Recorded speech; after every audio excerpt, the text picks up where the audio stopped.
વલસાડથી મહત્વના સમાચાર સામે આવ્યા છે, જ્યાં વલસાડમાં જિલ્લા વહીવટીતંત્રનો આખરી ઓપ જોવા મળી રહ્યો છે। મતદાન મથકો પર ઈવીએમ મશીન રવાના કરવામાં આવ્યા।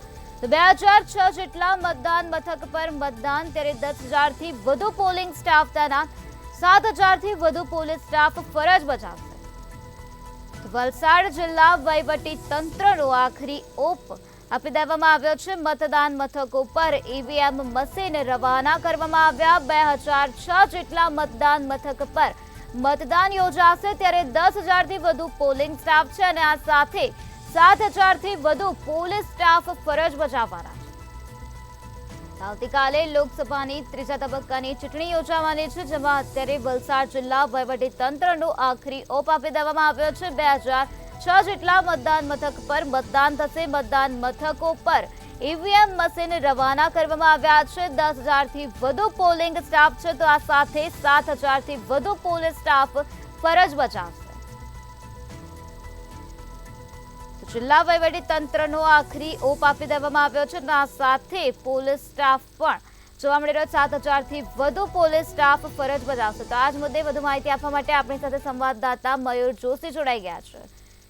જી મયુર, વલસાડ જિલ્લા વહીવટીતંત્રનો આખરી ઓપ આપવામાં આવ્યો છે અને મતદાન મથકો પર ઈવીએમ મશીન રવાના કરવામાં આવ્યા। શું છે વધુ વિગત?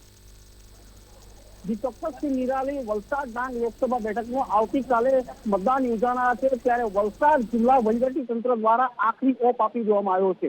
આપને બતાવવાનો પ્રયાસ કરીએ કે જે પ્રમાણે અહીં તંત્ર દ્વારા જે તમામ બૂથ પર જે ઈવીએમ મશીન છે, વીવીપેટનું વિતરણ કરવામાં આવ્યું છે।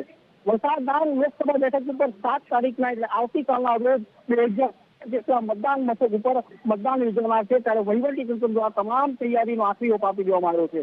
7 વિધાનસભામાં આવતા તમામ મતદાન મથકો ઉપર ઈવીએમ રવાના પણ કરવામાં આવ્યા છે। 26 લોકસભા બેઠક ઉપર 9,39,378 જેવા પુરુષ મતદારો છે અને 9,08,810 મહિલા મતદાન છે। 18,39,211 જેટલા મતદાન મથકો પર 2006 જેટલા મતદાન મથકો પર મતદાન કરાશે। ત્યારે તમામ મતદાન મથકો પર 10,000થી વધુ પોલિંગ સ્ટાફ, 7,000થી વધુ પોલીસ સ્ટાફ ફરજ બજાવશે। વલસાડ જિલ્લામાં 480 જેટલા સેન્સિટિવ મતદાન મથકો પર પણ વહીવટીતંત્ર દ્વારા સીસીટીવી કેમેરા લગાવવામાં આવ્યા છે। સાથે સાથે જરૂરી પોલીસ બંદોબસ્ત સાથે એસઆરપીની ટીમ પણ ગોઠવવામાં આવી છે। ત્યારે તમામ મતદાન મથકો પર ઈવીએમ સાથે પોલીસ સ્ટાફ પણ રવાના થઈ ચૂક્યો છે। તો કહી શકાય કે વહીવટીતંત્ર દ્વારા હાલ તો ઈવીએમ મશીનનું જે વિતરણ કર્યા બાદ આખરી ઓપ આપવામાં આવ્યો છે। જી નિરાલ। જી મયુર, સમગ્ર માહિતી આપવા બદલ આભાર।